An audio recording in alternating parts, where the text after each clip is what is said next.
Hello guys, how are you? I hope you are doing well. My name is Amit Savai and welcome our channel Awesome Chemistry.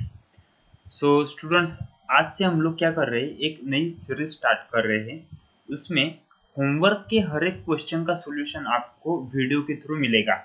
मतलब क्या होगा, कभी कभी organic chemistry का कोई question 50% समझता है, कुछ क्वेश्चन 80% समझते हैं, लेकिन ये वीडियो अगर आप लोग देखोगे तो इस एक्सरसाइज के सारे क्वेश्चंस आप लोगों को 100% समझेंगे और जो आप लोगों के एग्जाम के लिए काम आएगा।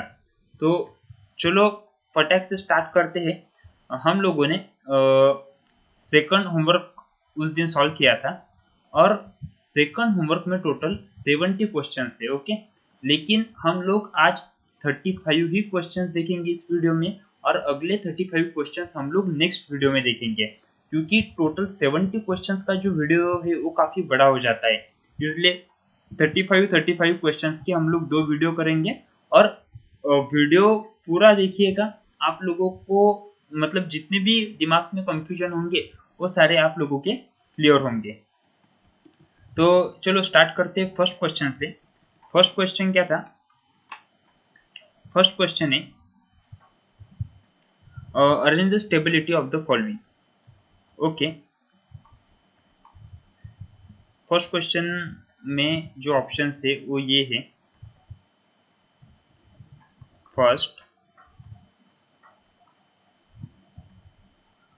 सेकंड और ये थर्ड।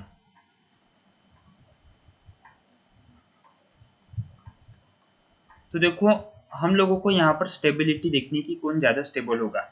तो ये स्टेबिलिटी हम कौन से बेसिस के ऊपर देखेंगे? तो ये हम देखेंगे अल्फा हाइड्रोजन के ऊपर, राइट। जिसमें अल्फा हाइड्रोजन ज़्यादा, वो ज़्यादा स्टेबल। सो देखते हैं अल्फा हाइड्रोजन कहाँ पे ज़्यादा होंगे। अल्फा हाइड्रोजन आपको पता है कैसे हम लोग देखते हैं। ये हुई अपनी सिस्टम और सिस्टम से जुड़े हुए कार्बन, मतलब ये कार्बन, ये दो कार्बन, इनके ऊपर कितने हाइड्रोजन है, इसके ऊपर आते हैं अल्फा हाइड्रोजन। तो फर्स्ट क्वेश्चन में अल्फा हाइड्रोजन कितने हुए? फर्स्ट क्वेश्चन में अल्फा हाइड्रोजन हुए दो। सेकंड ऑप्शन में देखो, ये हुई अपनी सिस्टम और सिस्टम से जुड़ा हुआ कार्बन एक दो, यहाँ पर कितने, तीन और तीन अल्फा हाइड्रोजन मिलेंगे। यहाँ पर मिलेंगे दो और यहाँ पर मिलेंगे दो, टोटल 10 अल्फा हाइड्रोजन हमें मिले। और थर्ड ऑप्शन में ये डबल बॉन्ड बोले तो अपनी सिस्टम और यहाँ से जुड़े कार्बन ये दो, यहाँ पर कितने हाइड्रोजन होंगे देखो, दो दो और तीन, और यहाँ पर सॉरी तीन नहीं होंगे, वहां पर टू अल्फा हाइड्रोजन होंगे। सो टोटल अल्फा हाइड्रोजन होंगे 6। अगर मोस्ट स्टेबल हमें देखना है तो अल्फा हाइड्रोजन सेकंड केस में ज़्यादा है तो वो ज़्यादा स्टेबल होगा, उससे कम थर्ड में है तो वो कम स्टेबल होगा, और सबसे कम फर्स्ट में है तो सबसे कम स्टेबल होगा। ये हुआ फर्स्ट क्वेश्चन। ओके, चलो चलते अभी सेकंड क्वेश्चन की तरफ। सेकंड क्वेश्चन देखो क्या था, स्टेबिलिटी ऑर्डर बतानी है और आप लोगों को ये चार ऑप्शंस दिए हैं। तो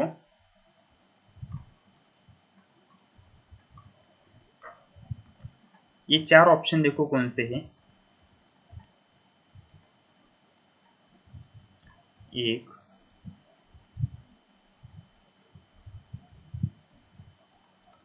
दो,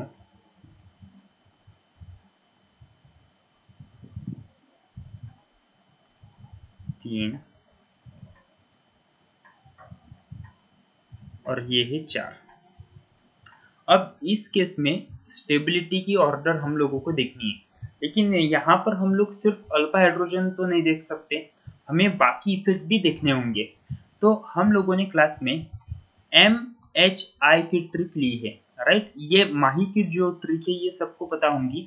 सबसे पहले हम लोग क्या देखेंगे, मेसोमेरिक इफेक्ट देखेंगे, फिर हाइपर कॉन्जुगेशन और फिर इंडक्टिव इफेक्ट। और आप लोगों को ये भी बात पता है, अगर मेसोमेरिक इफेक्ट दिखा तो हाइपर कॉन्जुगेशन और इंडक्टिव इफेक्ट देखने की ज्यादा जरूरत नहीं है। क्यों? क्योंकि mesomeric effect is always dominant on hyper conjugation and inductive effect.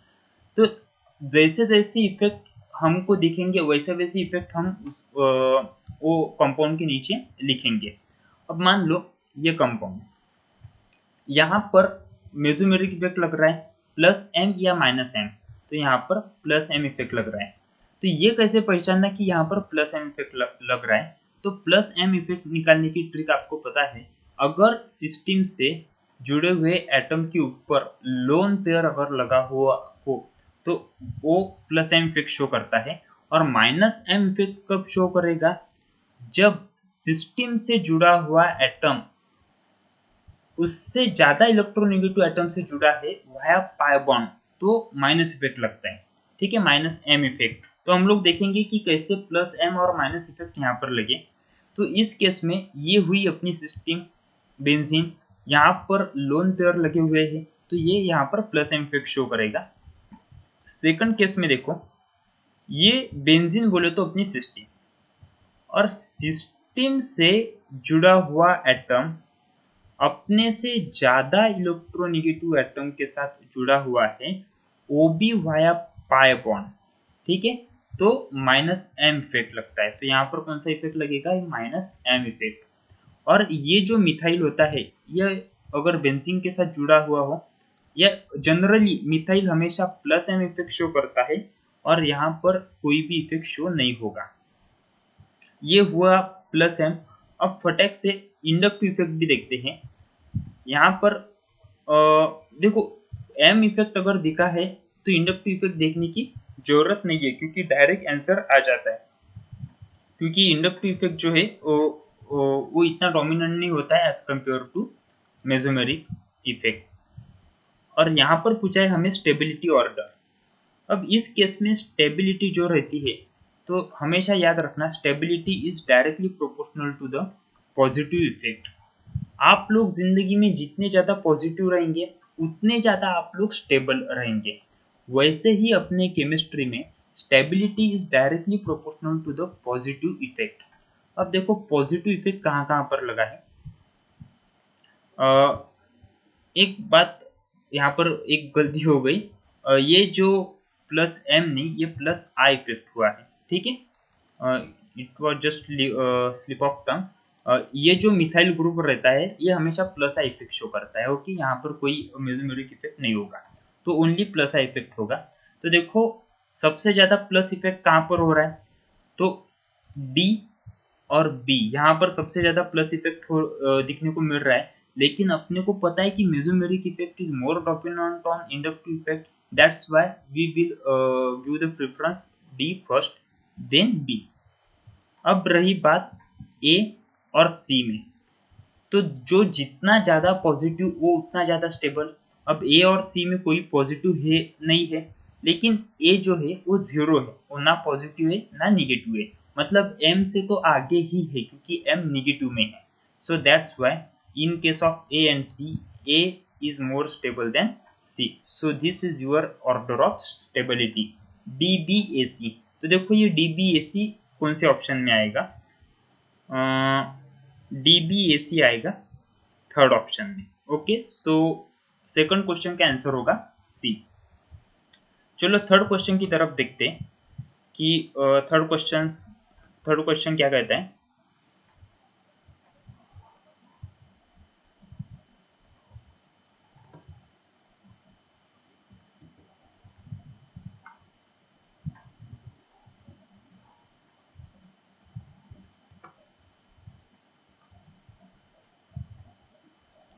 हाँ,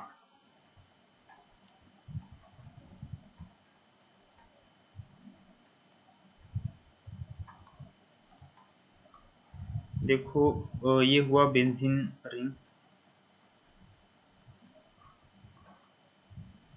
सी double bond O, single bond O, और ये फिर से यहाँ पर है बेंजीन की रिंग।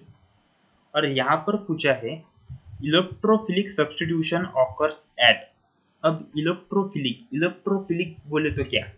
इलेक्ट्रोफिलिक, इलेक्ट्रो बोले तो इलेक्ट्रॉन और फिलिक बोले तो लवर, मतलब इलेक्ट्रॉन लवर।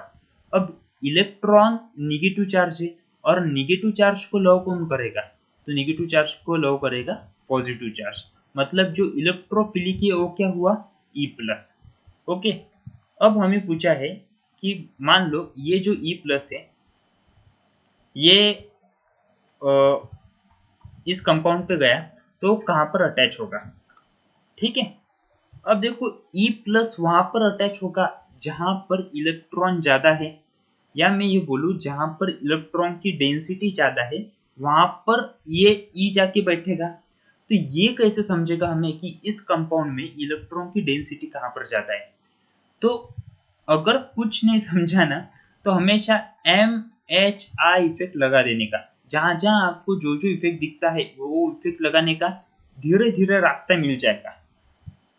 अब देखो इस केस में ये कंपाउंड में अगर आप लोगों ने ध्यान से देखा तो ये हुई अपनी सिस्टीम, और सिस्टीम से जुड़े हुए एटम के ऊपर लोन पेयर है, ऑक्सीजन के ऊपर लोन पेयर रहेगा यहाँ पे।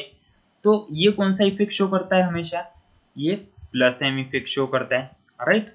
अब दूसरी सिस्टीम भी है कंपाउंड में, ये एक सिस्टीम है, और सिस्टीम से जुड़ा हुआ एटम अगर अपने से ज्यादा इलेक्ट्रोनिगेटिव एटम के साथ जुड़ा हुआ है वो भी वाया पाई बॉन्ड, तो इसको हम लोग कौन सा इफेक्ट बोलते हैं, इसको हम लोग बोलते हैं माइनस एम इफेक्ट। तो यहाँ पर माइनस एम इफेक्ट लगेगा, राइट।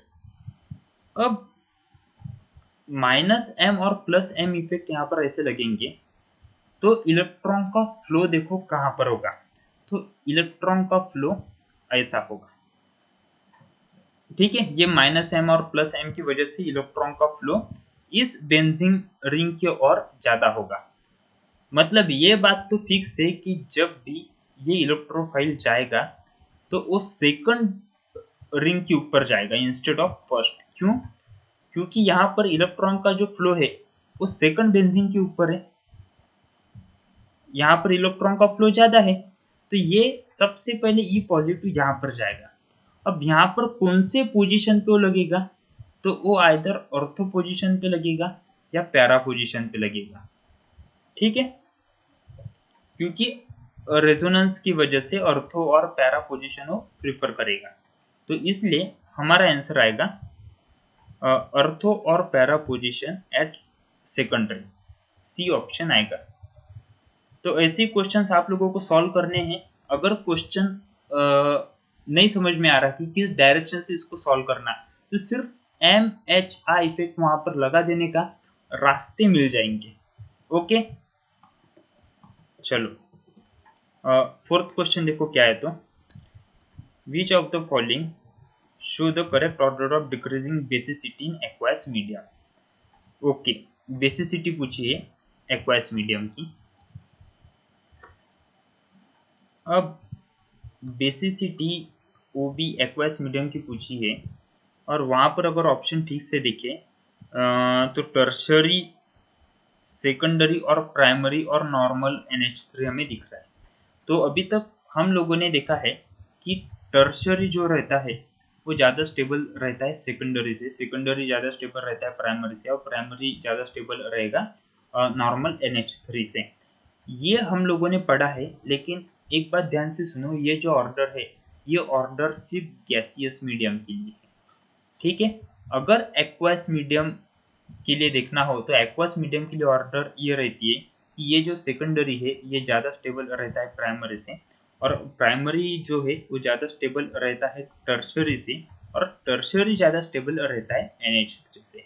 तो एक्वास मीडियम के लिए जो ऑर्डर है वो ऑर्डर ये है, तो इस हिसाब से आंसर आएगा। और यहाँ पर एक्वास मीडियम ही पूछा है, तो यहाँ पर देखो ABCD में से कौन सा ऑप्शन आएगा, तो यहाँ पर ठीक से देखा तो आंसर सी आएगा। सो दिस इज योर आंसर। ये बात आप लोग नोट डाउन करके रखो।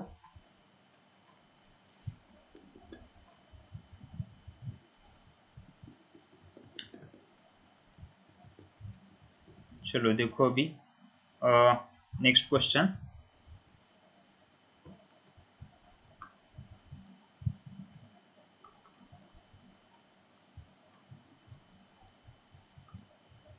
Question number 5th, the correct order of increasing basicity is pyrrole. Okay देखो पायरोल, पैरेडीन, Me3N और Et3N।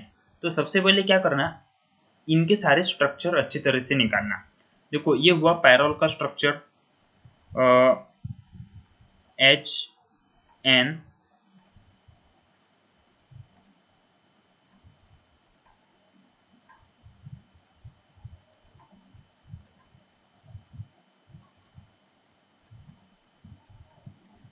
ये हुआ पैरोल। उसके बाद पैराडीन,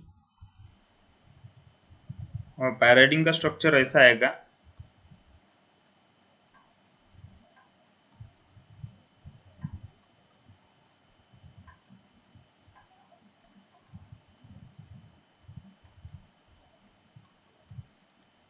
ये हुआ पैराडीन। उसके बाद Me3N, Me3N का मतलब रहता है कि N को 3 मिथाइल ग्रुप लगे हुए हैं।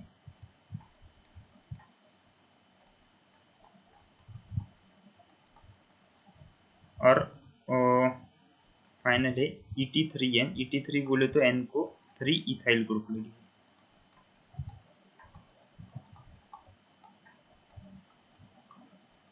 ठीक है, ये सारे नाइट्रोजन के ऊपर क्या है, लोन पेयर है। और इन्होंने पूछा है the correct order of increasing basicity is. अब देखो बेसिसिटी जो है वो कैसे, बेसिसिटी के ऑर्डर कैसे फाइंड आउट करते हैं। तो यहाँ पर एक बात ध्यान में रखनी जैसी है कि basicity is directly proportional to the minus effect. ठीक है, और माइनस इफेक्ट मतलब is directly proportional to the electron density.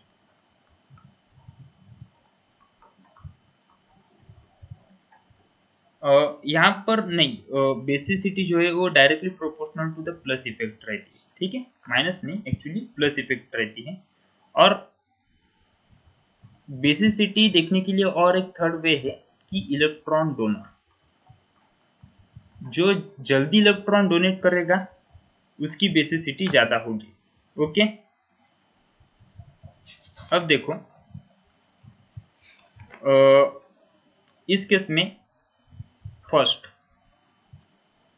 यहाँ पर नाइट्रोजन के ऊपर लोन पेयर है, और ये जो लोन पेयर है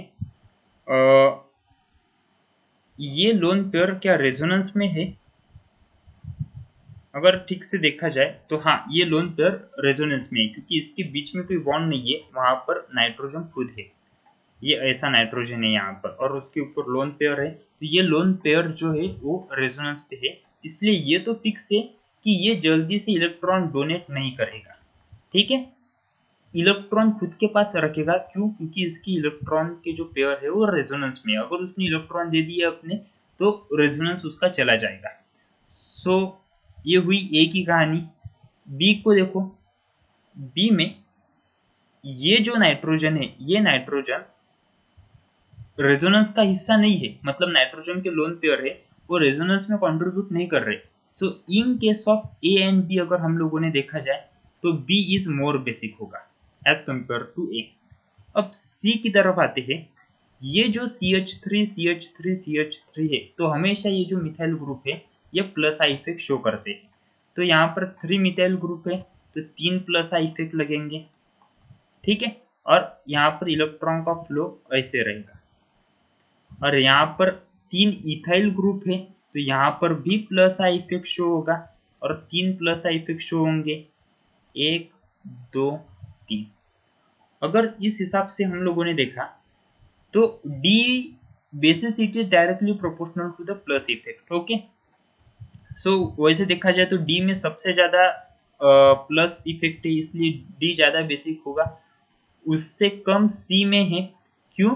क्योंकि D इथाइल है, इथाइल ज्यादा प्लस इफेक्ट शो करेगा as compare to methyl. C में मिथाइल है, इसलिए D ज्यादा बेसिक होगा C से, और C ज्यादा बेसिक होगा B से, और B तो ज्यादा ही बेसिक होगा A से। Okay, so DCBA this would be your answer. तो देखो ये कौन से ऑप्शन में आएगा ABCD में से, अगर ठीक से देखा तो ए में आंसर आएगा। तो इसका आंसर रहेगा ए। देखो 6th क्वेश्चन,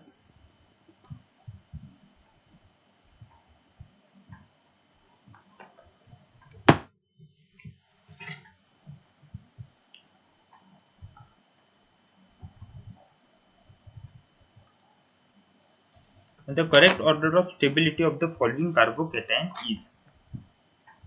ये हुआ क्वेश्चन 6 और इसकी अपने को स्टेबिलिटी देखनी है। ओके, देखो कौन कौन से कंपाउंड यहाँ पर दिए हुए हैं, वो कंपाउंड हमेशा अच्छी तरह से पहले लिख लेना। CH3, CH2, CH2, उसके बाद CH2, CH, CH2,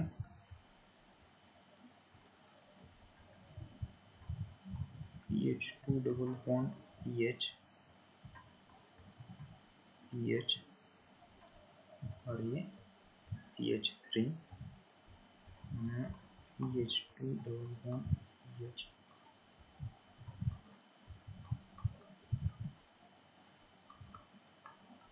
तो देखो इस केस में क्या पूछा है, स्टेबिलिटी के ऑर्डर पूछिए। तो मैंने आपको पहले बताया कि आप जिंदगी में जितना ज्यादा पॉजिटिव रहेंगे उतने ज्यादा आप लोग स्टेबल रहेंगे। वैसे ही अपनी केमिस्ट्री में जितने ज्यादा प्लस इफेक्ट लगेंगे उतना ज्यादा वो कंपाउंड स्टेबल रहेगा। ओके, तो देखो ये है अपना कार्बोकैटायन CH2 पॉजिटिव, इसको क्या लगा है, उसको इथाइल लगा है। इथाइल हमेशा क्या शो करता है, ये हमेशा प्लस का इफेक्ट शो करता है, राइट। अब सेकंड केस में अगर हम लोगों ने देखा तो ये है अपना कार्बोकैटायन, और कार्बोकैटायन के रेजोनेंस में पाई बॉन्ड है, डबल बॉन्ड है। तो यहाँ पर क्या है, यहाँ पर है सेकंड केस में रेजोनेंस। थर्ड केस में अगर देखा जाए तो यहाँ पर भी रेजोनेंस भी है लेफ्ट हैंड साइड से, और राइट हैंड साइड से आप लोगों ने देखा तो रेजोनेंस और प्लस आई इफेक्ट भी है, ये दोनों शो कर रहा है। और फाइनल केस में रेजोनेंस भी है यहाँ पर, और एक दो रेजोनेंस और दो प्लस आई इफेक्ट है। तो देखो आंसर आप लोगों के सामने है, कौन सा ज्यादा स्टेबल होगा, ये डी वाला सबसे ज्यादा स्टेबल होगा, राइट। डी से कम स्टेबल कौन होगा, तो डी से कम स्टेबल सी होगा, क्योंकि यहाँ पर रेजोनेंस और प्लस आई इफेक्ट दोनों है। अब डी और सी तो हो गए, अब बचे ए और बी। अब ए में प्लस आई इफेक्ट है और बी में रेजोनेंस है, तो प्लस आई इफेक्ट और रेजोनेंस अगर कंपेयर करना हो तो कौन सा स्ट्रॉन्ग होगा, तो हमेशा याद रखना रेजोनेंस ज्यादा स्ट्रॉन्गर रहता है as compare to inductive effect, इसलिए सेकंड ज्यादा स्टेबल रहेगा as compare to A. So this would be the your answer, the answer is DCBA। ये कौन से ऑप्शन में आएगा ये देख लो आप, ये आप लोगों का आंसर रहेगा। Got it. चलो देखते हैं नेक्स्ट क्वेश्चन। नेक्स्ट क्वेश्चन में देखो क्या है, question number 7। Which of the following statement is not true. Okay, तो स्टेटमेंट देखो, स्टेटमेंट में क्या है, तो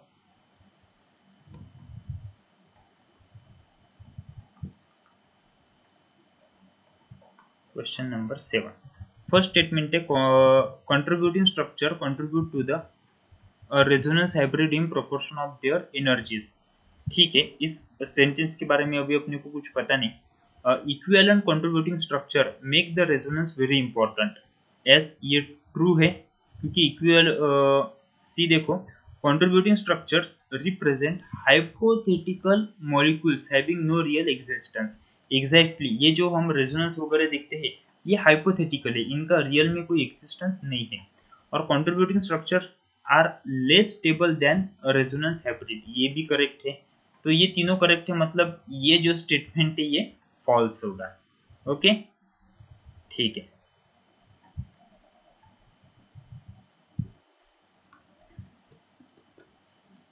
अब देखो question number 8।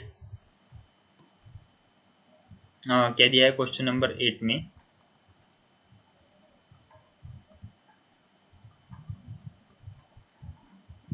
Which of the among the given compound the one which is least basic, कौन सा कंपाउंड है जो सबसे कम बेसिक होगा।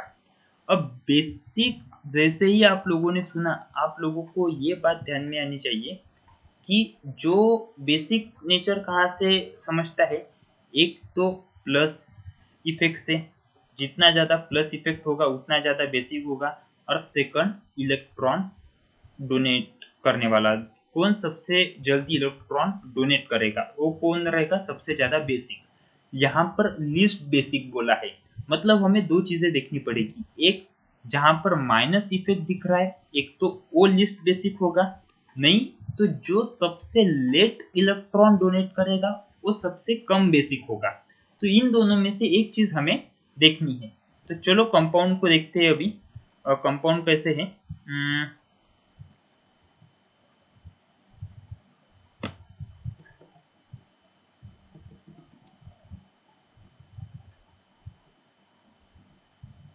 ये है कंपाउंड ए,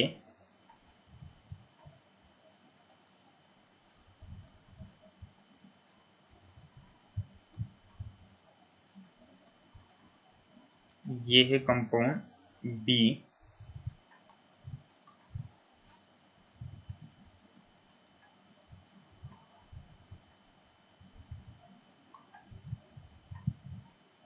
ये है कंपाउंड सी,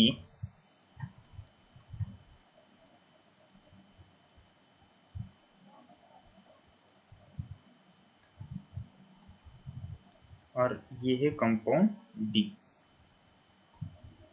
ठीक है, तो आपको पता है कि नाइट्रोजन के ऊपर हमेशा लोन पेयर रहती है।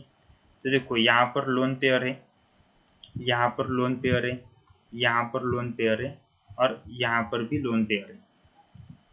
हमें देखना है कि कौन सा कंपाउंड, एक तो माइनस आई इफेक्ट देखने पड़ेंगे, नहीं तो कौन सा कंपाउंड सबसे लेट इलेक्ट्रॉन डोनेट करेगा या इलेक्ट्रॉन डोनेट करेगा ही नहीं, वो अपना लिस्ट बेसिक होगा। अब ये जो कंपाउंड है, ठीक है, ये अपनी इलेक्ट्रॉन डोनेट करेगा, पता नहीं क्यों लेकिन कर देगा। देखते हैं बी के कंपैरिजन में क्या है सीन है। तो अब देखो ये जो बी में ये जो नाइट्रोजन के लोन पेयर है, ये लोन पेयर रेजोनेंस में है। रेजोनेंस में होने की वजह से ये अपने लोन पेयर जल्दी से डोनेट नहीं करेगा, क्योंकि जिस जैसे ही इसने लोन पेयर डोनेट किया उसका रेजोनेंस खत्म हुआ, उसकी स्टेबिलिटी खत्म हो जाएगी, इसलिए ये बी जो है ये अपना इलेक्ट्रॉन डोनेट नहीं करेगा, ए उसके कंपैरिजन में जल्दी इलेक्ट्रॉन डोनेट करेगा। अब देखते हैं सी, सी में भी इधर नाइट्रोजन के ऊपर लोन पेयर है, लेकिन ये जो रेजोनेंस है ये रेजोनेंस उस लोन पेयर की वजह से नहीं है। अगर इसने अपनी इलेक्ट्रॉन पेयर दे भी दिए तो इसके रेजोनेंस को कोई फर्क नहीं पड़ेगा, इसलिए ये बी से तो जल्दी ही अपनी इलेक्ट्रॉन के पेयर दे देगा। और सेम केस विथ डी, इसके जो लोन पेयर है ये रेजोनेंस में पार्टिसिपेट नहीं कर रहे, इसलिए ये भी अपनी इलेक्ट्रॉन दे देगा। लेकिन ये जो नाइट्रोजन है सेकंड केस में, इसके जो लोन पेयर है इसने अगर अपने लोन पेयर दे दिए ना, बेचारे का रेजोनेंस खत्म हो जाएगा, स्टेबिलिटी खत्म हो जाएगी, इसलिए वो अपने लोन पेयर नहीं देगा। और वो अपने लोन पेयर नहीं देगा, इसका मतलब वो कंपाउंड क्या होगा, वो कंपाउंड होगा least basic. Okay, so answer क्या आएगा इस केस में, आंसर आएगा सेकंड ऑप्शन। देखो 9th क्वेश्चन क्या है, तो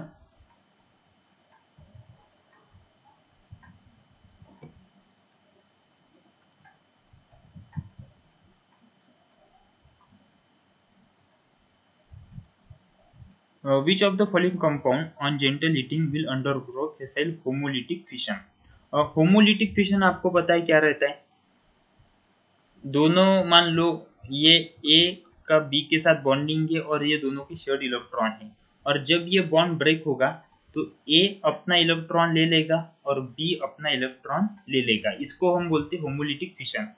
अब ये होमोलिटिक फिशन कहाँ पर होगा, तो ए बी सी डी ध्यान से देखो आप लोग ऑप्शन, ये जो डी ऑप्शन है यहाँ पर ये जो ओ ओ बॉन्ड है मान लो यहाँ पर राइट हैंड साइड और लेफ्ट हैंड साइड पे सेम बॉन्ड है, अगर बॉन्ड ब्रेक होगा तो दोनों पार्टी अपने अपने मतलब वो दोनों पार्टी इक्वल पावर की है, इक्वल पावर की हो जाएंगी बॉन्ड ब्रेक करने के बाद, क्योंकि वो सिमेट्रिक कंपाउंड है और दोनों अपने अपने एक एक इलेक्ट्रॉन ले लेंगे और चले जाएंगे। सो इसका आंसर होगा D.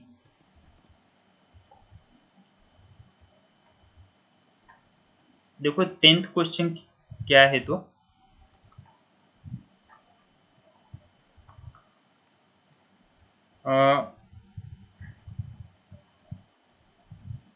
Give the correct order of increasing acidity of the following compounds. ठीक है, एसिडिटी पूछिए। फर्स्ट कंपाउंड है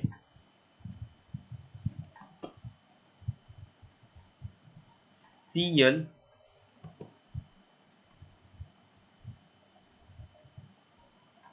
CH3COOH, ये है ए। सेकंड है CH3CH2COOH, ये है मान लो बी। सी है Cl CH2CH2COOH, ये है सी।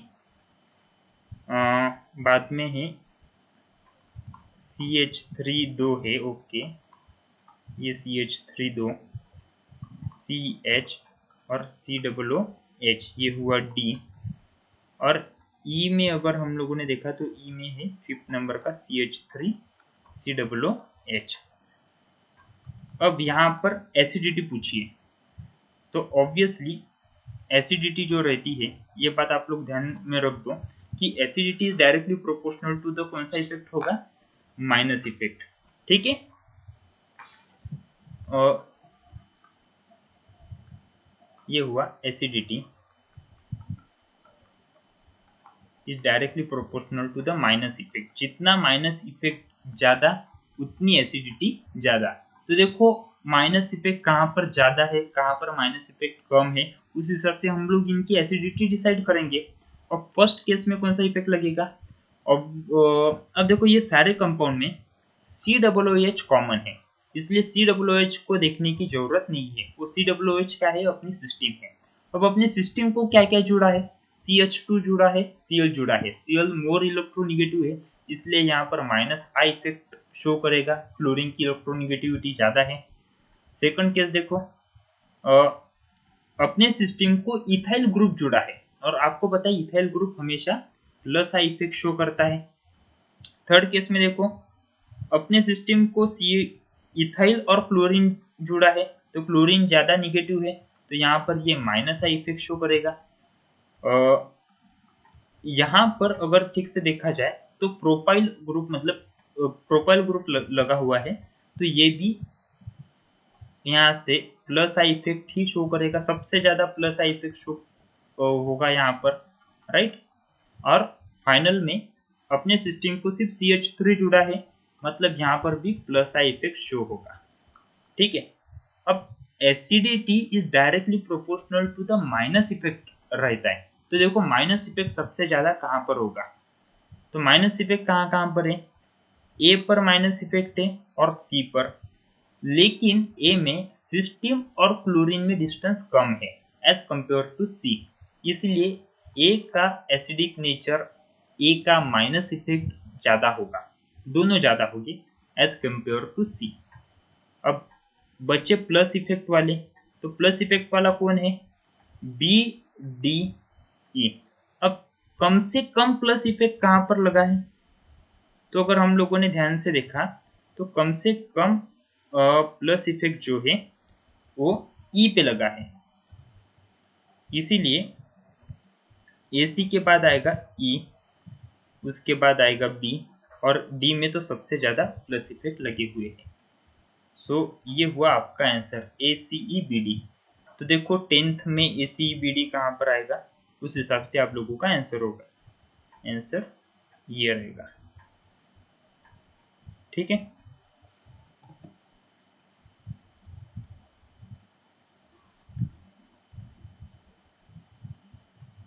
नहीं आंसर बी ऑप्शन रहेगा, ए सी नहीं रहेगा, बी ऑप्शन रहेगा। ओके, ठीक है। देखो 11th नंबर का क्वेश्चन अभी।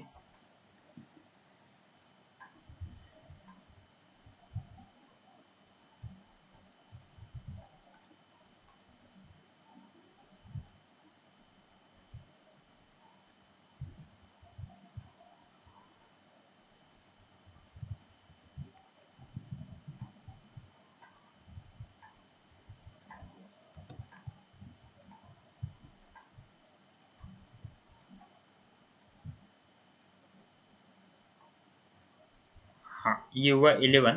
विच of the following correctly show the order of decreasing basicity, ये क्वेश्चन पूछा है। ठीक है, तो देखो अभी ये जितने भी कंपाउंड है, ये कंपाउंड अच्छे से पहले ड्रॉ कर लो। अगर आप लोगों की इमेजिन होते तो बहुत अच्छी बात है, लेकिन बेटर है कि कंपाउंड्स हमेशा अच्छे से ड्रॉ करना। तो फर्स्ट है एनिलीन। एनिलीन देखो, एनिलीन का स्ट्रक्चर ये होगा।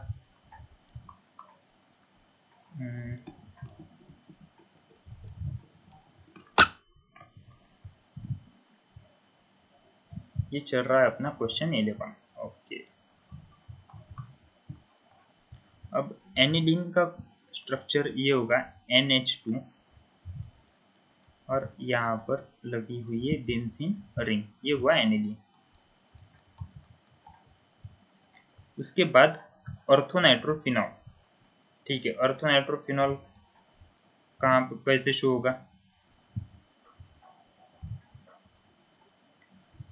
ये होगा ऑर्थो पोजीशन पे NO2 और यहाँ पे NH2।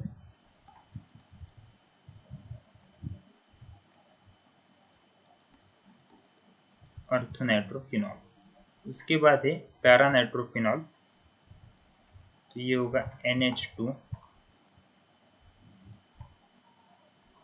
और पैरा पोजीशन पे NO2, ये होगा पैरानाइट्रोफिनॉल। और उसके बाद M नाइट्रोफिनॉल बोले तो मेटानाइट्रोफिनॉल।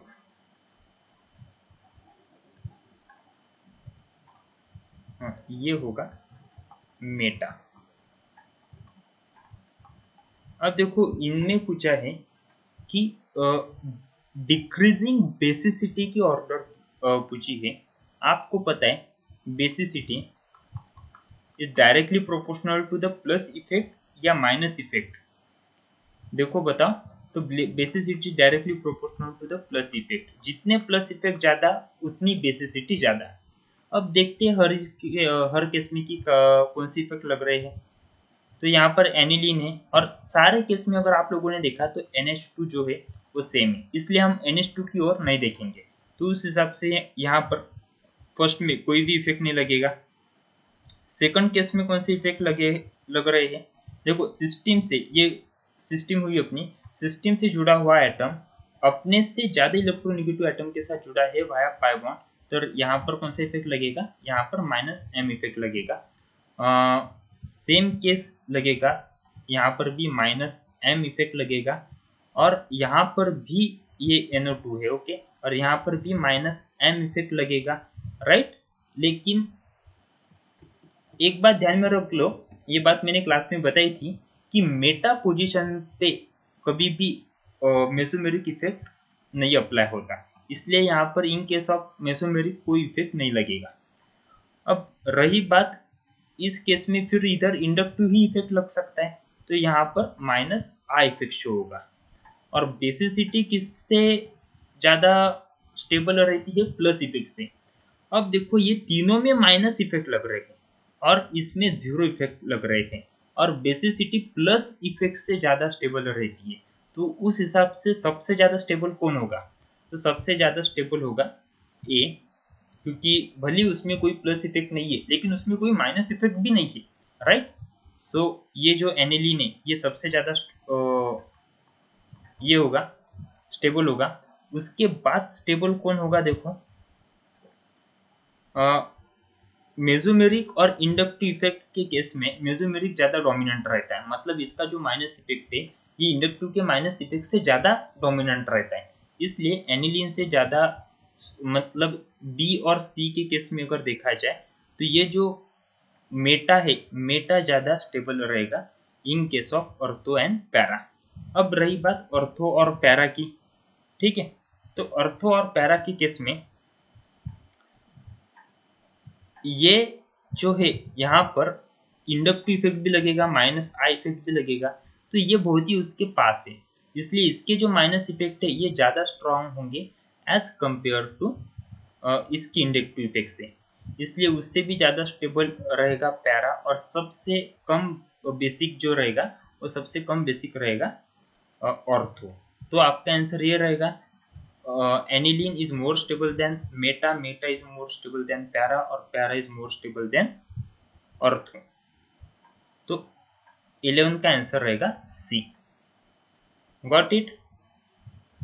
ठीक है, चलो देखो next question.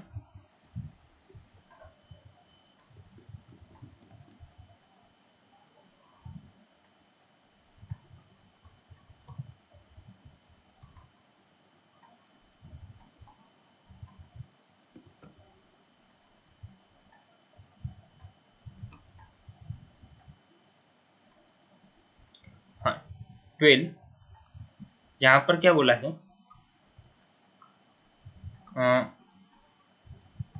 Correct increasing order of their stability. ठीक है, जितने भी कंपाउंड्स है वो कंपाउंड्स को पहले ठीक से लिख लेंगे। और एक है CH3 CFCH2, ये वाला कार्बोकैटायन। बाद में ही मान लो ये है ए, उसके बाद FCH2 CH2 CH2 पॉजिटिव, मान लो ये है बी, उसके बाद CH3 CH2 CH2, मान लो ये है सी, 4 ही है ना, CH3O और CH3, मान लो ये है डी। हमें क्या देखना है, increasing order stability of carbocation. Okay, अब स्टेबिलिटी ऑफ कार्बोकैटायन अगर आपको देखना है तो आपको एक बात बताऊंगी कि प्लस इफेक्ट प्लस को हमेशा ज्यादा स्टेबल करता है, ठीक है, और माइनस इफेक्ट हमेशा माइनस को ज्यादा स्टेबल करता है, ये बात हमेशा ध्यान में रखना है, राइट। तो मैंने थोड़ी देर पहले क्या बोला था कि कौन सा भी कंपाउंड अगर प्लस इफेक्ट ज्यादा शो करेगा तो वो ज्यादा स्टेबल रहेगा, लेकिन इसको अब अपडेट करो कि जितने ज्यादा प्लस इफेक्ट है वो प्लस चार्ज को ज्यादा स्टेबल करेंगे, और जितने ज्यादा माइनस इफेक्ट है वो माइनस चार्ज को स्टेबल करेंगे। अब यहाँ पर देखो ये है प्लस चार्ज, अब जितने ज्यादा प्लस चार्ज यहाँ पर लगेंगे उतना ज्यादा वो कंपाउंड स्टेबल रहेगा। अगर प्लस को माइनस चार्ज, अगर प्लस चार्ज को माइनस इफेक्ट अगर मिल रहा है तो वो उतना कम स्टेबल होगा। तो देखो यहाँ पर ए में ये हुई अपनी सिस्टम, ये सारे जो कार्बोकैटायन है पॉजिटिव चार्ज वाले, ये क्या हुई, ये हुई अपनी सिस्टम। अब सिस्टम को देखो किस टाइप के लोग जुड़े हुए हैं, ये यहाँ पर F जुड़ा है तो ये obviously minus I effect show करेगा। यहाँ पर ये हुई अपनी सिस्टम, इसको भी F जुड़ा है, ये भी माइनस आई इफेक्ट शो करेगा। ये हुई अपनी सिस्टम को इथाइल ग्रुप जुड़ा है, और इथाइल ग्रुप हमेशा कौन सा इफेक्ट शो करता है, सो इथाइल ग्रुप हमेशा प्लस आई इफेक्ट शो करता है। और ये फाइनल में ये जो कंपाउंड है, ये कंपाउंड को ये अपने सिस्टम को एक ऐसा आइटम जुड़ा है जिसके ऊपर लोन पेयर है, मतलब ये कौन सा इफेक्ट शो करेगा, तो ये प्लस एम इफेक्ट शो करेगा। ओके, अब आप लोगों को पता है कि mesomeric effect is always stronger than inductive effect, इसलिए डी इज मोर स्टेबल। अब रही बात ए बी सी, तो प्लस इफेक्ट है सी में तो उससे कम स्टेबल रहेगा सी। अब रही बात ए और बी में, दोनों जगह माइनस इफेक्ट लग रहे हैं, लेकिन ये जो एफ है ये सिस्टम से काफी पास है, मतलब इसका जो इंडक्टिव इफेक्ट है वो ज्यादा स्ट्रॉन्ग रहेगा, इसका जो माइनस इफेक्ट है वो ज्यादा स्ट्रॉन्ग रहेगा, और ये सिस्टम से अपने थोड़े दूर है बी में, इसका माइनस इफेक्ट थोड़ा कम होगा एज कंपेयर टू ए, मतलब बी होगा और उससे भी कम स्टेबल होगा A. So answer is D C B A. तो देखो कौन से ऑप्शन में डी सी बी ए आएगा, तो वो अपना आंसर रहेगा। Okay,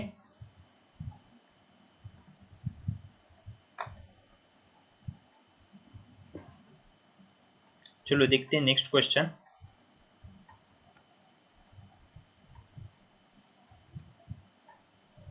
question number 14। देखो क्वेश्चन नंबर 14 इतना इजी है कि वो क्वेश्चन लेने की कोई जरूरत नहीं है। क्वेश्चन नंबर 15 देखो, polarisation of electron in acrolein में बी रिटर्न एज, ऐसा बोला है। अब एक्रोलिन का स्ट्रक्चर तो वहां पर दिया हुआ है, तो पोलराइजेशन ऑफ इलेक्ट्रॉन कैसे होगा? तो ऑब्वियसली जिसकी इलेक्ट्रोनेगेटिविटी ज्यादा, तो इलेक्ट्रॉन वहां पर शिफ्ट होंगे। तो यहाँ पर देखो एक्रोलिन का स्ट्रक्चर तो आप लोगों को पता ही चल गया। तो किसकी इलेक्ट्रोनेगेटिविटी सबसे ज्यादा है इस केस में? ओ की। तो ओ के ऊपर क्या आएगा? पार्शियल निगेटिव चार्ज आएगा। देखो ओ के ऊपर पार्शियल निगेटिव चार्ज है यहाँ पर, अगर वो सारे इलेक्ट्रॉन यहाँ पर खींच लेगा तो ये जो CH2 है इसके ऊपर पार्शियल पॉजिटिव चार्ज आएगा। सो आंसर इज डी, 15 का आंसर होगा डी। चलो लो अभी क्वेश्चन नंबर 16।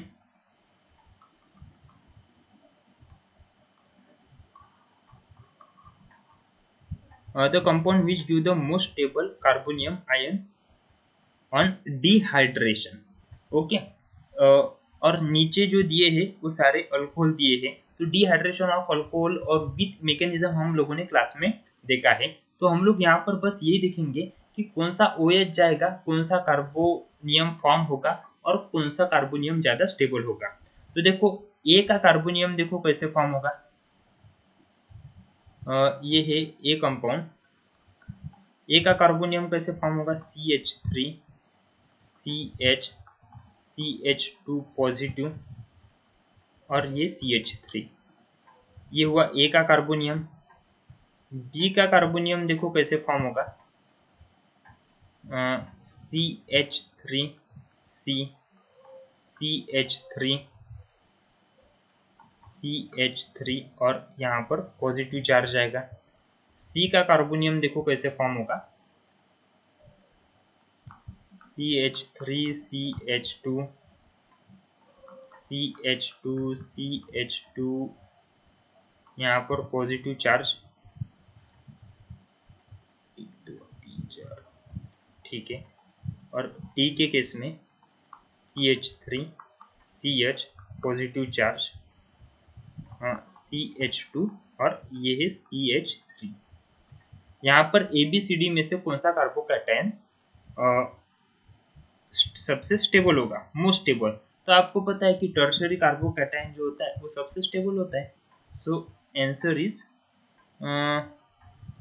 आंसर क्या आएगा? 16 का आंसर रहेगा बी।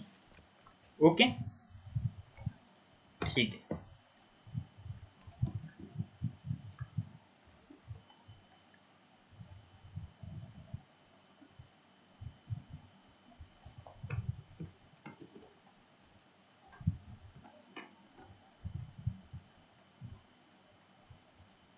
देखो 17 नंबर का क्वेश्चन क्या दिया है।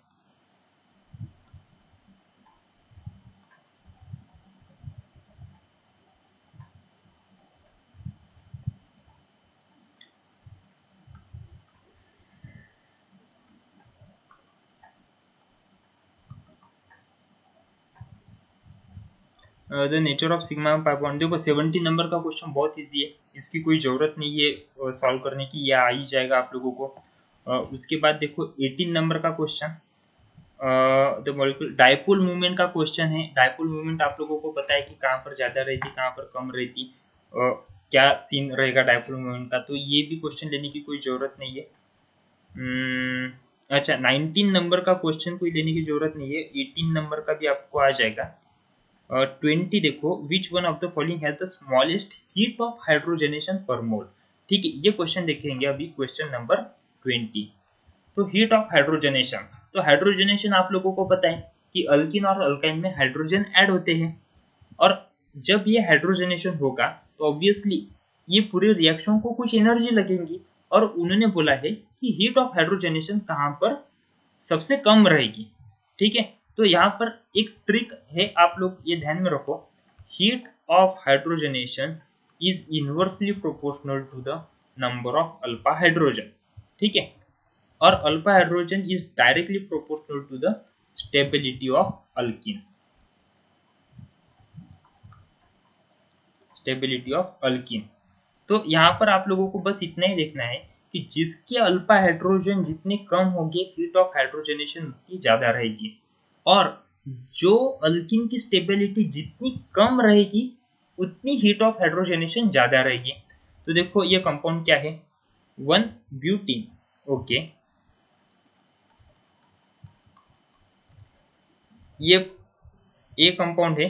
उसके बाद बी देखो क्या है, तो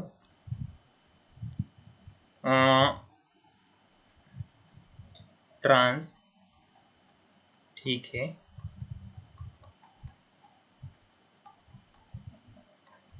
ये है ट्रांस, सी में सीस,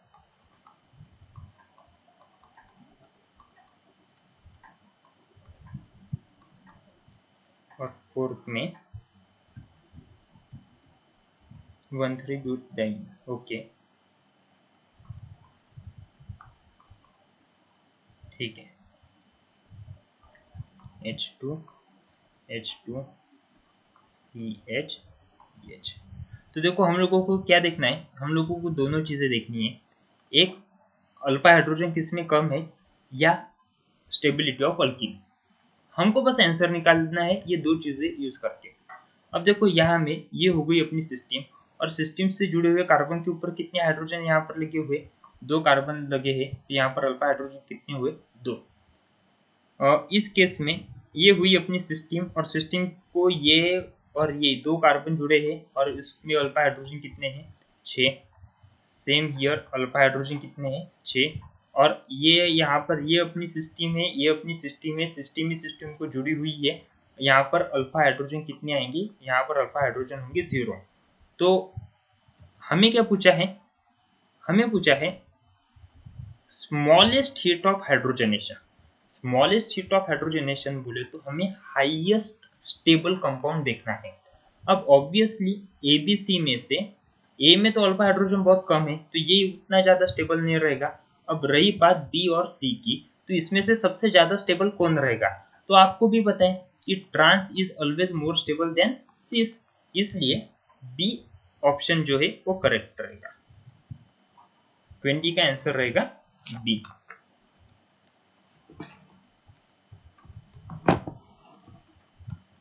ठीक है, देखो 21st क्वेश्चन क्या है अभी,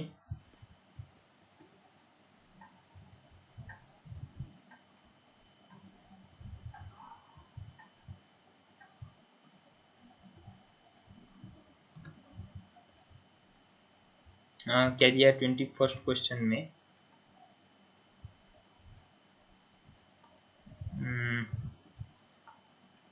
order of acidity. Okay,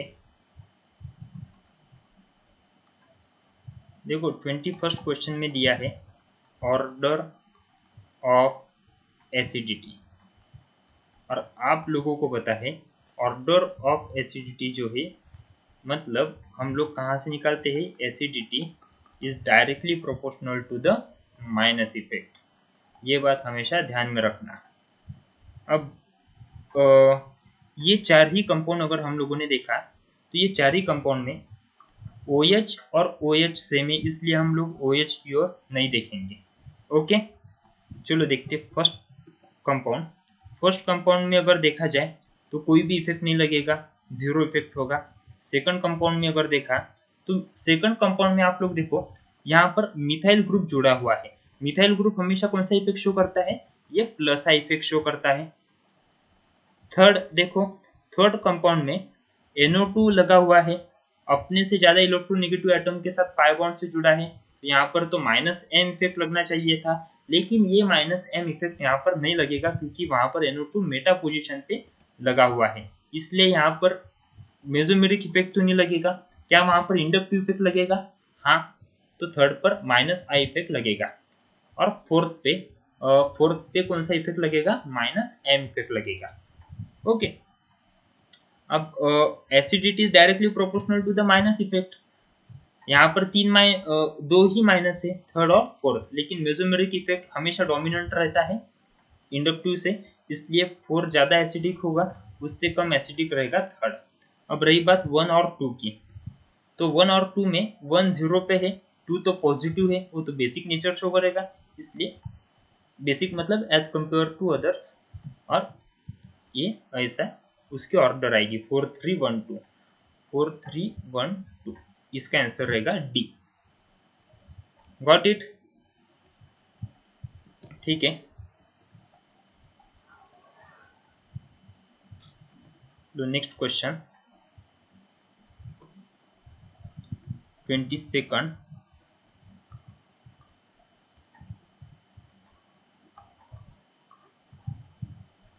among the following the most basic compound is, most basic compound यहाँ पर पूछा गया है, तो मोस्ट बेसिक कंपाउंड कौन सा होगा? देखो ये कंपाउंड्स के अगर एक बार हमने अच्छे से स्ट्रक्चर निकाले तो हमें पहचानने में इजी होगा। तो देखो ए ऑप्शन क्या है, ये ऑप्शन है NH2 और उसको लगी है बेंजीन रिंग, ये है ए ऑप्शन। बी ऑप्शन देखो पैरा पोजीशन पे NO2 और ये NH2। ओके,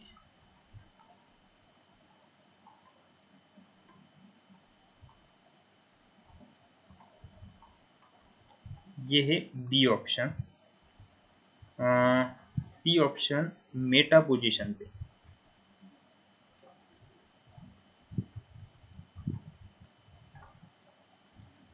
ये है NO2 मेटा पोजीशन पे, सी ऑप्शन है वो,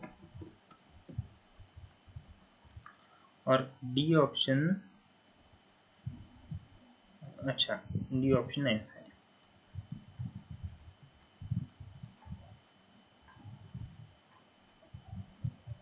यहाँ पर इसको CH2 लगा है और CH2 को NH2 लगा है, ये हुआ हमारा डी ऑप्शन। और यहाँ पर हमें पूछा है मोस्ट बेसिक कंपाउंड इज। अब बेसिक कंपाउंड हम कहाँ से डिसाइड करते हैं? देखो, तो मोस्ट बेसिक कंपाउंड हम लोग डिसाइड करते हैं, एक कितने ज्यादा उसके ऊपर प्लस इफेक्ट लग रहे हैं, एंड सेकंड मतलब एक तो है प्लस इफेक्ट, ओके, और सेकंड है कौन जल्दी इलेक्ट्रॉन डोनेट करेगा। तो हमें देखना है कहाँ पर प्लस इफेक्ट सबसे ज्यादा लग रहा है, या हमें ये चेक करना पड़ेगा कौन सबसे जल्दी इलेक्ट्रॉन डोनेट करेगा। अब रही बात ए की, तो ए में तो हर जगह NH2 है, इसलिए हम लोग NH2 की ओर नहीं देखेंगे, और यहाँ पर कोई इफेक्ट नहीं लगेगा। यहाँ पर देखो लास्ट कंपाउंड अगर देखा जाए तो ये कंपाउंड थोड़ा अलग है एज कंपेयर टू फर्स्ट 3। तो हम इलेक्ट्रॉन कौन डोनेट करेगा, जल्दी डोनेट करेगा, इसके ऊपर ही फोकस करेंगे। सब नाइट्रोजन के ऊपर लोन पेयर है, राइट, और ये सारे लोन पेयर इस रेजोनेंस में कंट्रीब्यूशन करेंगे, राइट। लेकिन ये जो लोन पेयर है डी में, ये रेजोनेंस में कंट्रीब्यूट नहीं करेगी, ओके। अब ये रेजोनेंस में कंट्रीब्यूट नहीं करेगी तो इसको इलेक्ट्रॉन डोनेट करने में कोई ज्यादा परेशानी नहीं होगी, इसलिए क्या होगा, ये जो डी है ये सबसे जल्दी इलेक्ट्रॉन डोनेट कर देगा। तो कौन सा क्वेश्चन देख रहे थे हम, 22, और 22 का आंसर क्या आएगा, आंसर आएगा डी, ओके। देखो अभी 23rd क्वेश्चन, क्या बोला है 23rd क्वेश्चन में,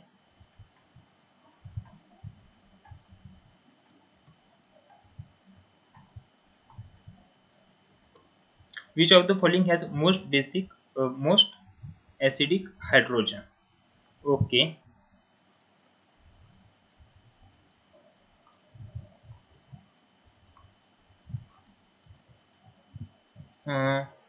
3 हेक्सानोनिन, ठीक है, इसके स्ट्रक्चर निकालेंगे।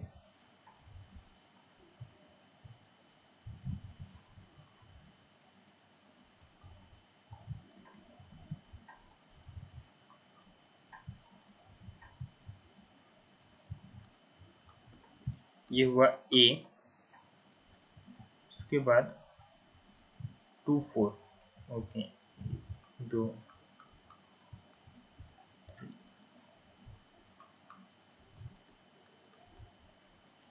ये हुआ बी 2 5,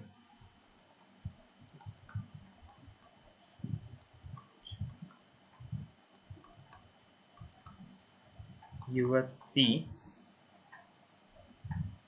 2 3,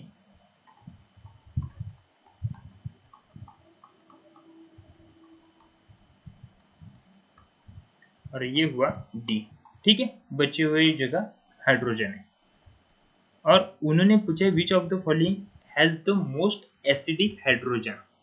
अब देखो कौन सा सबसे ज्यादा एसिडिक होगा।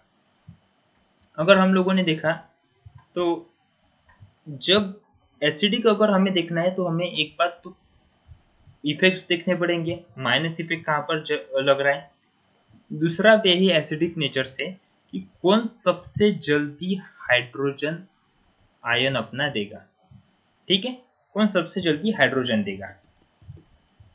अब देखो यहाँ पर ए ऑप्शन में मान लो किसी ने भी हाइड्रोजन दिया, तो जो भी कार्बोकैटायन फॉर्म होगा, मान लो ये कार्बोकैटायन हम लोगों ने फॉर्म किया, तो ये रेजोनेंस की वजह से स्टेबल रहेगा। ओके, बी में देखो कहाँ का हाइड्रोजन देने के बाद कार्बोकैटायन सबसे स्टेबल रहेगा। तो ये अगर हमने यहाँ का हाइड्रोजन दिया तो यहाँ पर जो कार्बोकैटायन फॉर्म हो रहा वो दोनों साइड से रेजोनेंस की वजह से ज्यादा स्टेबल रहेगा। थर्ड केस में आइदर ये वाला कार्बोकैटायन दो या कोई और दूसरा, तो सिर्फ एक ही साइड से यहाँ पर रेजोनेंस पॉसिबल है, और यहाँ पर भी सिर्फ एक ही साइड से रेजोनेंस पॉसिबल है। ठीक है, तो आप लोगों के सामने आंसर है कि हाइड्रोजन देने के बाद कौन सा कार्बोकैटायन सबसे स्टेबल होगा, तो आंसर आएगा बी। ओके, ठीक है, नेक्स्ट क्वेश्चन नंबर अभी 24।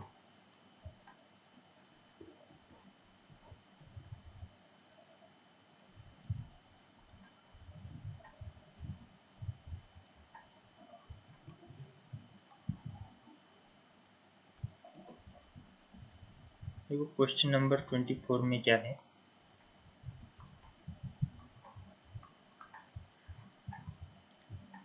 Acidity of the carboxylic acid. Okay, एक कंपाउंड है PHCOOH। ठीक है,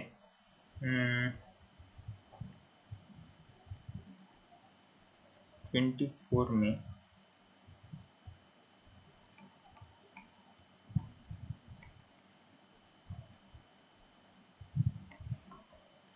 ये हुआ यहाँ पर OH, उसके बाद है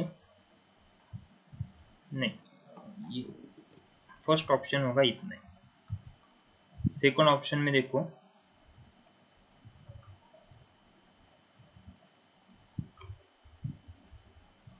ऑर्थो पोजीशन पे OH लगा है, और यहाँ पर आएगा COOH।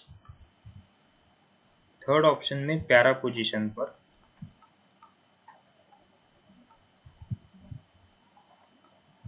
ये हुई पैरा पोजीशन C, और फाइनल ऑप्शन में मेटा पोजीशन पर।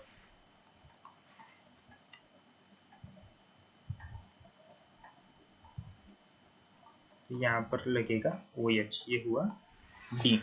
और हमें देखना है कि कहाँ पर कौन सबसे ज्यादा एसिडिक होगा।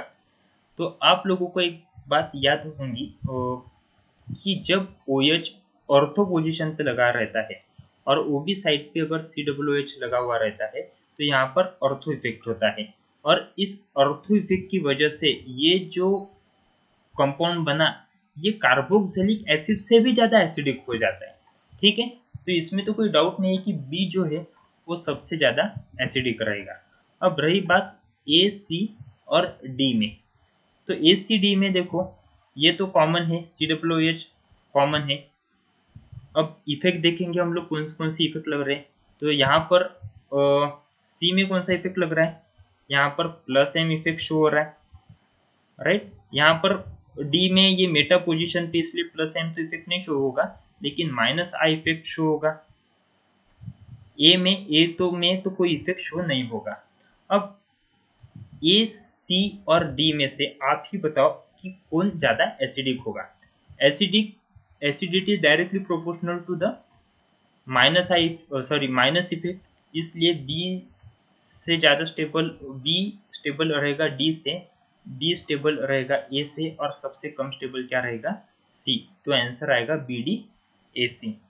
ओके, देखो बी डी ए सी कहाँ पर है, तो बी डी ए सी ये है, डी ऑप्शन। ये बात हमेशा याद रखना, ऑर्थो इफेक्ट वाली। ओके, अब इसका जो मैकेनिज्म है वो बाद में कभी बताऊंगा मैं कि ये ऑर्थो इफेक्ट एग्जैक्टली क्या रहता है, कैसे होता है। लेकिन यहाँ अभी यही ध्यान में रखो कि ऑर्थो इफेक्ट की वजह से ये जो कंपाउंड है ये कार्बोक्सिलिक एसिड से भी ज्यादा एसिडिक बन जाता है। लो अभी 25th क्वेश्चन।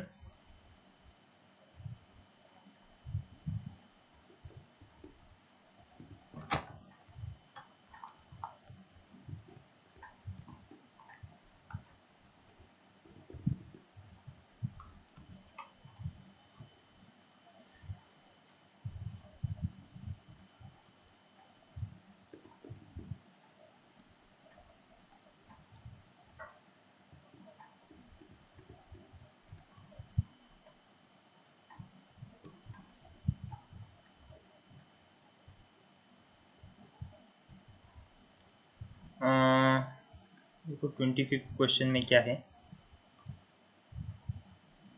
देखो ये इतने इजी कंपाउंड क्वेश्चन है कि इसको लेने की कोई ज़रूरत नहीं है। अब रही बात 26 की, 26 भी इजी क्वेश्चन है, इसको भी कोई ज़रूरत नहीं है बताने की। 27 भी बहुत इजी क्वेश्चन है, आप लोगों को आ ही जाएगा। लो 28 नंबर का क्वेश्चन देखो। ये है अपना कंपाउंड 28 नंबर का। ओके, ये अपना कंपाउंड है और इसमें बोला है कि when X is made to react with two equivalent of NaOH, the product form will be, कौन सा प्रोडक्ट फॉर्म होगा। और ये आप लोगों के सामने चार ऑप्शन है। ओके, तो देखो यहाँ पर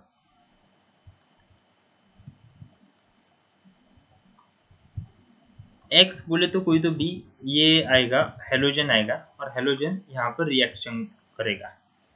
अब हेलोजन के ऊपर मान लो कोई भी अगर हेलोजन है तो उसके ऊपर निगेटिव चार्ज है। अगर निगेटिव चार्ज है तो वो क्या करेगा, यहाँ से जितने भी पॉजिटिव चार्ज है उनको साथ में लेके जाएगा। अब पॉजिटिव चार्ज बोले तो कौन साथ में जाएगा इनके, तो हमेशा हाइड्रोजन हेलोजन के साथ में जाएगा। ओके, अब हेलोजन हाइड्रोजन को साथ में लेके जाने वाला है, मतलब कहाँ से हाइड्रोजन जल्दी बाहर निकलेंगे। ओके, अब कहाँ से हाइड्रोजन जल्दी बाहर निकलेंगे, मतलब हमें देखना है कहाँ पर एसिडिक नेचर ज्यादा है। Got it. और कहाँ पर एसिडिक नेचर ज्यादा है तो हमें देखना पड़ेगा कहाँ पर माइनस इफेक्ट ज्यादा है। I hope you got this. So देखेंगे हम लोग कि कहाँ पर कौन सी इफेक्ट है, और जहाँ पर माइनस इफेक्ट ज्यादा होगा वहां से हाइड्रोजन जल्दी निकलेगा। तो ये अपना कंपाउंड है। देखो ये सिस्टम से जुड़ा हुआ एटम के ऊपर डायरेक्ट लोन पेयर है, तो यहाँ पर प्लस एम इफेक्ट शो होगा। ये हुई सिस्टम से कार्बन इस ऑक्सीजन से पाई बॉन्ड से जुड़ा है और ऑक्सीजन ज्यादा निगेटिव है, माइनस एम इफेक्ट लगेगा। और यहाँ पर ये NO2 के अगर देखा जाए तो यहाँ पर भी माइनस एम ही इफेक्ट शो होगा। तो देखो जहाँ पर माइनस इफेक्ट शो हो रहा है वहां पर एसिडिक नेचर शो होगा, और एसिडिक नेचर शो होगा मतलब यहाँ की जो हाइड्रोजन से ये हाइड्रोजन जल्दी निकलेंगे। ओके, इस वाले कंपाउंड में माइनस इफेक्ट शो हो रहा है, इसलिए ये वाला हाइड्रोजन भी जल्दी निकलेगा। इसलिए देखो आंसर क्या आएगा, तो हाइड्रोजन कहाँ से जल्दी निकलने वाले हैं, एक यहाँ से हाइड्रोजन जल्दी निकलेगा और एक यहाँ से हाइड्रोजन निकलेगा और वहां पे आयन फॉर्म होगा, तो ओ है option C. I hope you got this question. देखते अभी 29 नंबर का क्वेश्चन क्या है। The most acidic alcohol among the following compound is. ठीक है, इनको पहले मैदान में लाया, BrCH2CH2OH, उसके बाद ये है A, CH3CH2OH, ये है B, NO2CH2CH2OH, ये है C, और FCH2CH2OH, ये है D। और हमें पूछा है कि एसिडिक, मोस्ट एसिडिक कौन सा है। ओके, तो एसिडिक नेचर हम लोग कहाँ से फाइंड आउट करेंगे, हम लोग फाइंड आउट करेंगे माइनस इफेक्ट से, कहाँ पर ज़्यादा माइनस इफेक्ट लगा है। तो यहाँ पर देखो सब जगह OH कॉमन है, इसलिए OH को तो देखने की जरूरत नहीं। ये OH अपनी क्या हो गई, सिस्टीन। सिस्टीन को क्या क्या जुड़ा है, इथाइल और ब्रोमीन जुड़ा है। ब्रोमीन ज़्यादा इलेक्ट्रोनिगेटिव है, माइनस आई इफेक्ट। यहाँ पर सिर्फ इथाइल जुड़ा है, इथाइल हमेशा प्लस आई इफेक्ट शो करता है, तो प्लस आई इफेक्ट। सी में देखो NO2 जुड़ा है, इलेक्ट्रोनिगेटिव एटम जुड़े हैं, इसलिए माइनस आई इफेक्ट शो करेंगे। और फाइनल में OH अपने सिस्टम के साथ इथाइल और फ्लोरीन जुड़ा है, ये फ्लोरीन काफी इलेक्ट्रोनिगेटिव है, तो माइनस आई इफेक्ट शो होगा यहाँ पर। अब एसिडिक कौन होगा, जो माइनस आई इफेक्ट शो करते हैं, तो यहाँ पर ACD ये माइनस आई इफेक्ट शो करेंगे। अब ACD में से कौन ज्यादा माइनस आई इफेक्ट शो करेगा, एक है ब्रोमीन, फ्लोरीन और NO2। अब ब्रोमीन और फ्लोरीन में तो ऑब्वियसली फ्लोरीन ज्यादा निगेटिव है, तो अब रही बात C और D की, तो यहाँ पर नाइट्रोजन और O2 ये दो दो ग्रुप है, बल्कि ग्रुप है, ये ज्यादा इलेक्ट्रोनेगेटिव होगा एज कम्पेयर टू फ्लोरीन के, so C is most acidic. Okay, इसका inductive effects minus I effect सबसे स्ट्रॉन्ग होगा, सो आंसर इज C।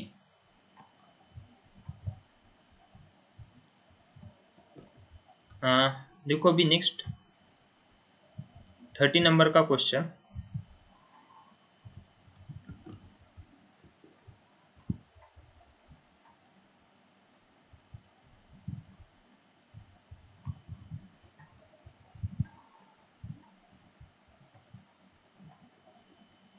देखो 30 नंबर के क्वेश्चन में the bond between C2 and C3 is shorter than the single bond. Okay, देखो इस question में क्या है, CH2 double bond CH, CH double bond CH2, और इन्होंने बोला है कि ये जो सेकंड और थर्ड कार्बन का जो बॉन्ड लेंथ है वो बॉन्ड लेंथ कम है, सिग्मा बॉन्ड से वो कम है सिंगल बॉन्ड से। क्यों, क्योंकि इसमें रेजोनेंस होगा, रेजोनेंस होने के बाद क्या होगा, ये पॉजिटिव होगा, ये CH डबल बॉन्ड CH, और ये CH2 यहाँ पर निगेटिव चार्ज आएगा। तो यहाँ पर ड्यू टू द रेजोनेंस यहाँ पर क्या होगा, डबल बॉन्ड आ गया, और डबल बॉन्ड की जो लेंथ है वो हमेशा कम रहती है, इसलिए ये जो क्वेश्चन नंबर 30 था इसका आंसर क्या होगा, due to the resonance. Resonance बोले तो यहाँ पर उन्होंने पूछा कि कौन सी इफेक्ट लगेंगे, तो यहाँ पर जस्ट मेसोमेरिक इफेक्ट की वजह से वो होगा। ठीक है, देखो अभी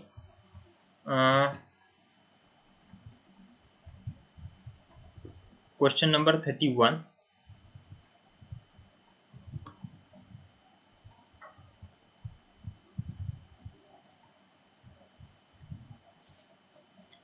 क्वेश्चन नंबर 31 में बोला है कि order of acidic strength is, देखो सारे अलग अलग ग्रुप लगे हुए हैं, तो इसकी एसिडिक स्ट्रेंथ ये रहती है हमेशा, SO3H ज़्यादा एसिडिक रहता है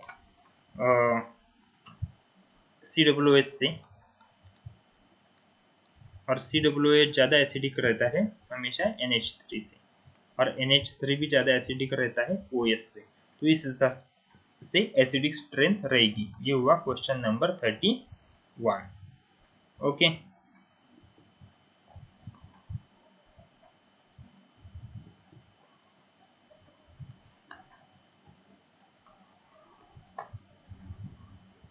अब आते हैं क्वेश्चन नंबर 32 की ओर। देखो क्वेश्चन नंबर 32 क्या था। क्वेश्चन नंबर 32 है, वो क्वेश्चन नंबर 32 गलत है। मतलब उस क्वेश्चन में एम डायरेक्टिंग कैरेक्टर ऑफ,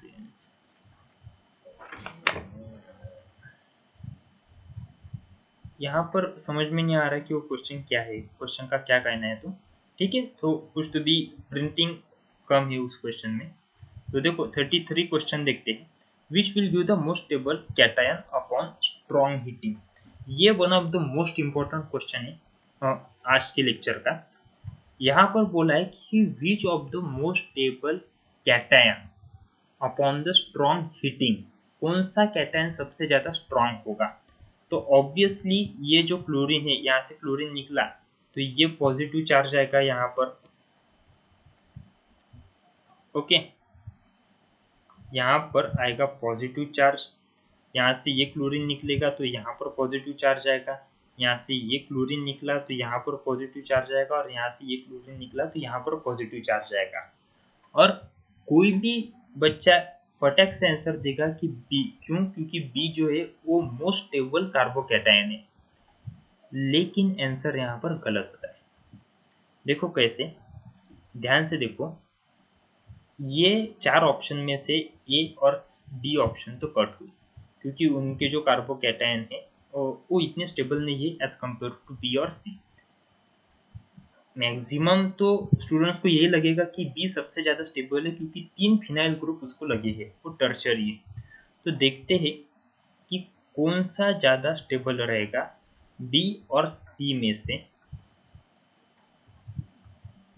अब ये हुआ बी, सी,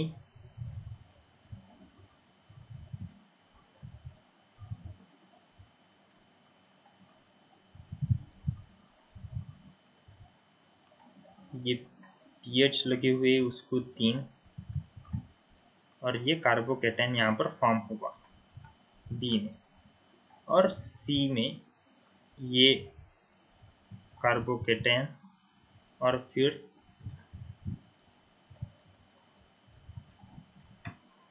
ये हुआ सी ऑप्शन।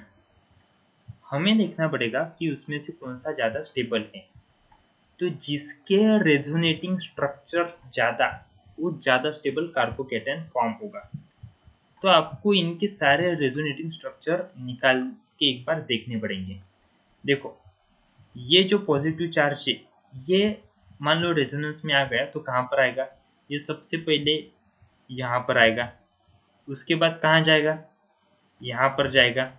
उसके बाद कहाँ पर जाएगा, यहाँ पर जाएगा, और फिर से अपने पोजीशन पे चला जाएगा, मतलब रिपीट हो जाएगा। तो यहाँ पर टोटल कितने स्ट्रक्चर दिख रहे कार्बोकैटायन के, 4। अब कोई बच्चा ये नहीं बोल सकता कि ये रिंग का चक्कर लगाने के बाद अब वो इस रिंग का चक्कर लगाएगा, नहीं, क्योंकि वो आइडेंटिकल कंपाउंड हो जाएंगे। ओके, चाहे कोई भी रिंग का चक्कर लगाए कि वो एक ही रिंग का चक्कर लगाएगा। ठीक है, उसके बाद इसको देखते हैं। ये इसके रेजोनेटिंग स्ट्रक्चर देखो कितने आएंगे। ये जो है एक छोड़ के सबसे पहले यहाँ पर आएगा, उसके बाद फिर से एक छोड़ के यहाँ पर आएगा, राइट। अच्छा, इसमें डबल बॉन्ड भी है। हाँ, डबल बॉन्ड इसलिए तो यहाँ घूमेगा, राइट। अब इसके बाद वो यहाँ पर आएगा।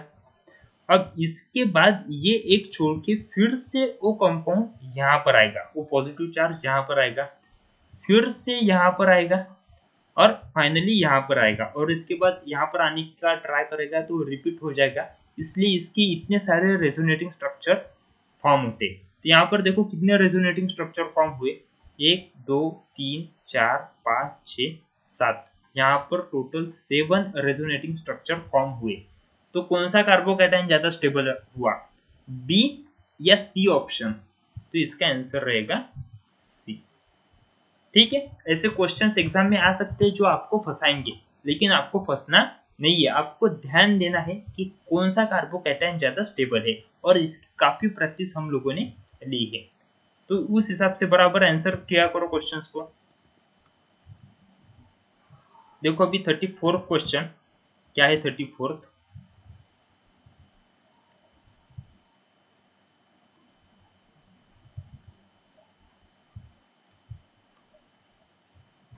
हाँ, 34 क्वेश्चन में बोला है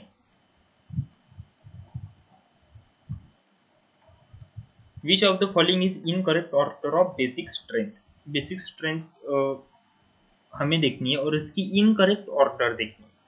अब देखो ये जो नाइट्रोजन है इसके ऊपर lone pair lone pair lone pair, ये सेकंड वाला तो रेजोनेंस में नहीं है, ये अपने लोन पेयर दे देगा, तो ज़्यादा बेसिक रहेगा ये, तो फर्स्ट वाला करेक्ट है। सेकंड केस में देखो ये जो है यहाँ पर लगा है प्लस आई इफेक्ट और यहाँ पर नो इफेक्ट, तो ये जो प्लस आई इफेक्ट होता है कि यहाँ पर बेसिक स्ट्रेंथ ज़्यादा होती है, तो इसकी बेसिक स्ट्रेंथ ज़्यादा चाहिए थी सेकंड वाले की, यहाँ पर फर्स्ट पे दिखाई दे रहा है, तो इनकरेक्ट ऑर्डर पूछा है, तो ये अपना आंसर यहाँ पर मिल गया। ओके, चलो देखते हैं 35th क्वेश्चन, आज के क्वेश्चन इसका लास्ट क्वेश्चन। ओके, आज के लेक्चर का बचे हुए जो 35 क्वेश्चन है वो हम नेक्स्ट वीडियो में कवर कर लेंगे। देखो 35th क्वेश्चन में क्या है, in CH2 the bond are under heterolytic cleavage. Heterolytic cleavage कहाँ पर ज़्यादा होगा, तो ये तो कोई बताने की बात नहीं है। जितना इलेक्ट्रोनेगेटिव डिफरेंस ज़्यादा होगा वहाँ पर हेट्रोलिटिक फिजन होगा, और वो हेट्रोलिटिक फिजन सिर्फ OH में ही होगा। क्यों? क्योंकि वहाँ पर इलेक्ट्रोनेगेटिव डिफरेंस काफ़ी है। तो 35 का आंसर आएगा D. Okay, so I hope you got all this questions. आपको सारे क्वेश्चंस अच्छे से समझ में आए होंगे। अब क्या करो, ये 35 क्वेश्चन में आप लोग जितनी भी नई चीजें सीखे हो उसको नेक्स्ट 35 क्वेश्चंस में अप्लाई करके देखो। हो सकता है कि उसमें से जो क्वेश्चन नहीं आए आप लोगों को वो अब आ जाएंगे, और नहीं तो अपना नेक्स्ट वीडियो आने वाला है। और ये 35 क्वेश्चन में से किसी को भी कोई क्वेश्चन में अगर प्रॉब्लम हो तो आप लोग कमेंट सेक्शन में डाल सकते हैं अपने प्रॉब्लम, मैं उसका आंसर दे दूंगा। ओके, ठीक है, चलो गुड बाय।